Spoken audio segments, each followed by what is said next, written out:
प्राचीन मिथकों में महिलाओं की छिपी शक्तियाँ। स्वर्ग लोक में जहाँ दिव्य शक्तियाँ सृष्टि का निर्माण करती हैं, वहाँ एक अनंत शक्ति मौजूद है, आदि शक्ति, जो सर्वोच्च स्त्री ऊर्जा है। वह प्रकाश है जिससे पूरी सृष्टि उत्पन्न होती है, और वही शक्ति बुद्धि और समृद्धि का स्रोत भी है। जैसा कि शास्त्रों में कहा गया है, यत्र नार्यस्तु पूज्यन्ते रमन्ते तत्र देवता। जहाँ नारी का सम्मान होता है, वहाँ देवता वास करते हैं।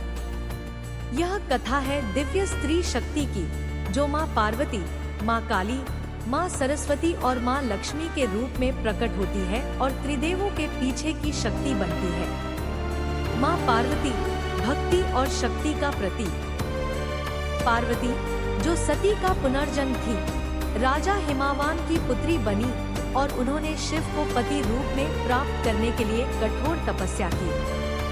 उनकी अडिग भक्ति ने महादेव को प्रसन्न किया और वे उनकी अर्धांगिनी बनी। जब महिषासुर जैसे दानवों ने ब्रह्मांड को आतंकित किया, तो माँ पार्वती ने अन्य देवियों के साथ मिलकर माँ दुर्गा का रूप धारण किया। अपने 10 हाथों में दिव्य अस्त्र शस्त्र लेकर उन्होंने महिषासुर का अंत किया, यह साबित करते हुए कि नारी में अपार शक्ति है। जब भगवान शिव गहन ध्यान में लीन हो गए और संसार से विमुख हो गए, तब माँ पार्वती ने अन्नपूर्णा रूप में उन्हें यह सिखाया कि भौतिक जीवन और आध्यात्मिक साधना दोनों ही समान रूप से महत्वपूर्ण है।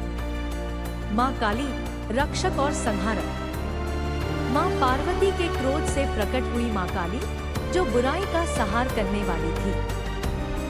जब रक्तबीज नामक दानव, जिसका रक्त गिरने से और दानव उत्पन्न होते थे, युद्ध करने आया, तो माँ काली ने युद्ध भूमि में नृत्य करते हुए उसका रक्त पी लिया और उसे समाप्त कर दिया।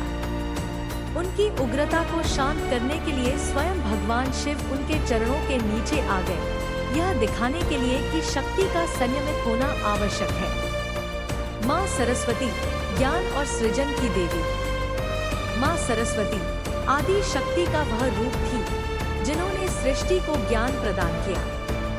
वे भगवान ब्रह्मा की शक्ति बनी और उन्हें सृष्टि निर्माण का ज्ञान दिया। जब ब्रह्मा मोह में पड़ने लगे, तो माँ सरस्वती ने उन्हें धर्म का पाठ पढ़ाया और ज्ञान के मार्ग पर बनाए रखा। उनकी वीणा का संगीत पूरे ब्रह्मांड में गूंजता है, जो विद्या और कला को पोषित करता है। माँ लक्ष्मी समृद्धि और समुद्र मंथन का वरदान। जब समुद्र मंथन हुआ, तो उसमें से कई रत्न और देव वस्तुएं निकली। उन्हीं में से एक थी माँ लक्ष्मी, जो अपनी दिव्य आभा से समस्त देवताओं को आलोकित कर रही थी। सभी देवताओं ने उनका स्वागत किया, लेकिन उन्होंने भगवान विष्णु को अपना पति चुना, क्योंकि वे जानते थे कि सच्ची समृद्धि तभी फलती फूलती है जब वह धर्म और न्याय के साथ हो। जहाँ भी विष्णु जाते, वहाँ लक्ष्मी का वास होता, क्योंकि वे धन और ऐश्वर्य की देवी थी। परंतु बिना ज्ञान, सरस्वती और शक्ति पार्वती के समृद्धि अधूरी है। इसलिए ये तीनों देवियां मिलकर सृष्टि को संतुलित रखती है। आदि शक्ति का प्रकाश।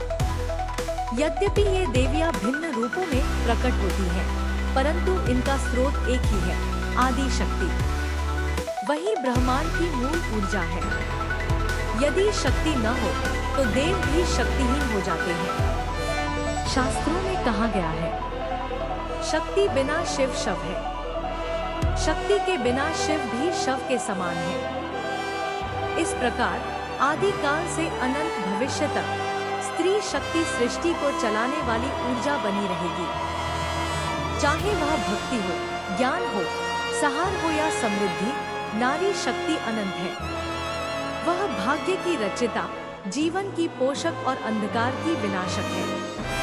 इसलिए हमें सदा नारी का सम्मान करना चाहिए, क्योंकि जहाँ नारी की पूजा होती है, वहाँ समृद्धि, ज्ञान और शक्ति का वास होता है। यत्र नार्यस्तु पूज्यन्ते रमन्ते तत्र देवता। जहाँ नारी का सम्मान होता है, वहाँ देवताओं का वास होता है और वहीं सृष्टि का संतुलन बना रहता है।